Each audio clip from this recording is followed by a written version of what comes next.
La Chambre des métiers et de l'artisanat s'investit dans le domaine de l'éco-construction en informant, en sensibilisant et en accompagnant les artisans.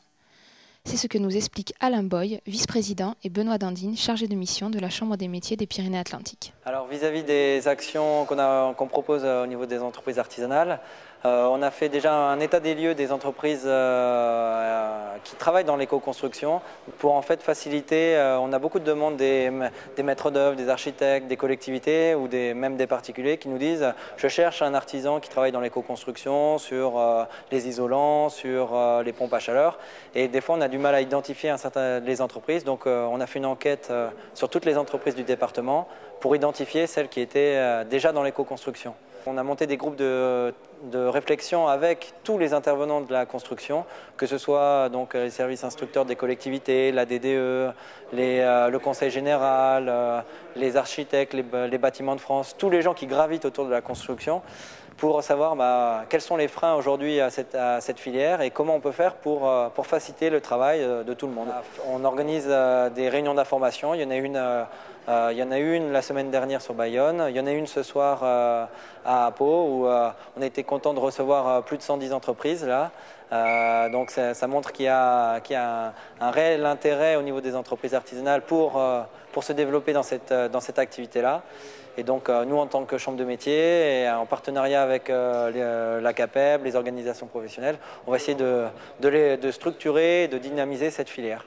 Et aujourd'hui, on est en plein dans ce que l'on avait prévu il y a 10 ans, c'est-à-dire qu'on va apporter à tous les artisans du département une nouvelle orientation, parce que c'est vraiment le marché le plus prometteur pour les quelques années à venir, ce fameux marché de l'éco-construction.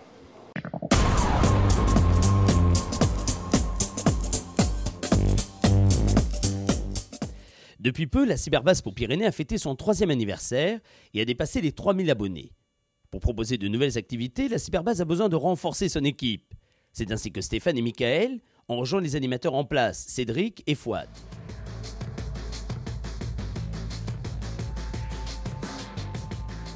L'équipe de la Cyberbase a d'ores et déjà réfléchi à mettre en place des activités plus ciblées, comme des projets vidéo ou encore l'accompagnement d'associations. D'ailleurs, elle participe au réseau des points d'appui locaux. La Cyberbase atteint ainsi un de ses objectifs, qui est de faciliter l'accès pour tous à l'informatique et à l'Internet.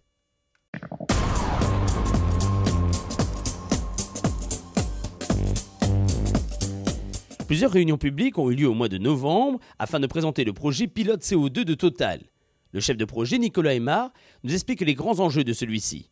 C'est un projet qui consiste à reproduire à l'échelle industrielle à 1/10 de ce que pourraient être des installations futures, une boucle complète de captage de CO2. Donc au lieu d'émettre le CO2 dans l'atmosphère, on le capte dans les fumées et puis ensuite on le transporte et on va l'injecter en fait dans une formation géologique pour éviter de l'émettre à l'atmosphère. Le but de ces réunions, c'est finalement d'informer les gens sur pourquoi est-ce qu'on fait ce projet, dans quel contexte, quelle réponse il apporte potentiel au changement climatique, et puis après ses conditions de mise en œuvre, comment est-ce qu'on le fait, la durée, comment est-ce qu'on maîtrise les risques, et donc finalement pouvoir engager ce dialogue avec les gens pour tenir compte de leurs commentaires dans l'implémentation de notre projet.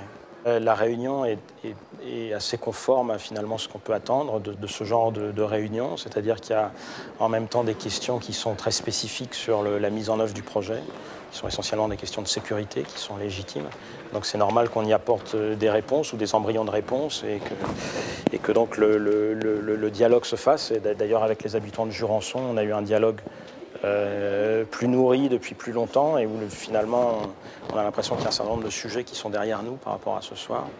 Et puis après, bien évidemment, des sujets qui vont au-delà du pilote lui-même, qui sont l'intérêt de cette technologie par rapport à d'autres, par rapport au problème du changement climatique. Donc on ne peut pas éviter ce genre de débat, et notamment parce que c'est la première expérimentation de ce genre en France. Total doit maintenant apporter des éléments de réponse sur la question de la responsabilité juridique à long terme de ce pilote.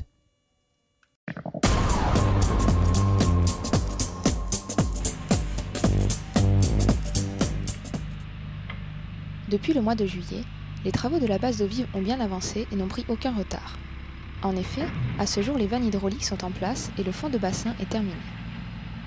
Plusieurs entreprises travaillent en ce moment sur le chantier.